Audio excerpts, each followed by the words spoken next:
សម្ដេចបវរធិបតីហ៊ុនម៉ាណែតដឹកនាំកិច្ចប្រជុំអង្គគណៈរដ្ឋមន្ត្រីនៅវិមានសន្តិភាពដើម្បីពិភាក្សានិងឆ្លងលើរបៀបវារៈដោយខាងក្រោម 1. សេចក្តីព្រាងច្បាប់ស្តីពីហិរញ្ញវត្ថុសម្រាប់ការគ្រប់គ្រងឆ្នាំ2026 2. សេចក្តីព្រាងច្បាប់ស្តីពីការទូទាត់ថវិកាទូទៅរបស់រដ្ឋសម្រាប់ការគ្រប់គ្រងឆ្នាំ2024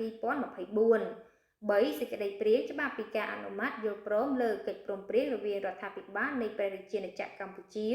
និងរដ្ឋាភិបាលនៃសាធារណរដ្ឋប្រជាធិបតេយ្យប្រជាមានិតឡាវស្តីពីការលុបបំបាត់ការយកពន្ធត្រួតគ្នាពាក់ព័ន្ធនឹងពន្ធលើប្រាក់ចំណូលនិងការបង្ការការគិតវេះពន្ធនិងការជៀសវាងពន្ធកិច្ចព្រមព្រៀងរវាងរដ្ឋាភិបាលនៃព្រះរាជាណាចក្រកម្ពុជានិងរដ្ឋាភិបាលនៃសាធារណរដ្ឋហ្វីលីពីនស្តីពីការលុបបំបាត់ការយកពន្ធត្រួតគ្នាពាក់ព័ន្ធនឹងពន្ធលើប្រាក់ចំណូលនិងការបង្ការការគិតវេះពន្ធនិងការជៀសវាងពន្ធពិធីសាទី2ដើម្បីធ្វើវិសោធនកម្មលើកិច្ចព្រមព្រៀងរវាងរដ្ឋាភិបាលនៃព្រះរាជាណាចក្រកម្ពុជានិងរដ្ឋាភិបាលនៃសាធារណរដ្ឋសិង្ហបុរីស្តីពីការជៀសវាងការយកពន្ធត្រួតគ្នានិងការបង្ការកឹបកេងបន្លំពន្ធពាក់ព័ន្ធនឹងពន្ធលើប្រាក់ចំណូល 4. សេចក្តីព្រាងរបាយការណ៍វឌ្ឍនភាពនៃការអនុវត្តវិធានការកែតម្រង់មុតស្រួចជាកញ្ចប់ដែលបានដាក់ចេញក្នុងវេទិការាជរដ្ឋាភិបាលផ្នែកឯកជនលើកទី19ប្រចាំឆមាសទី1ឆ្នាំ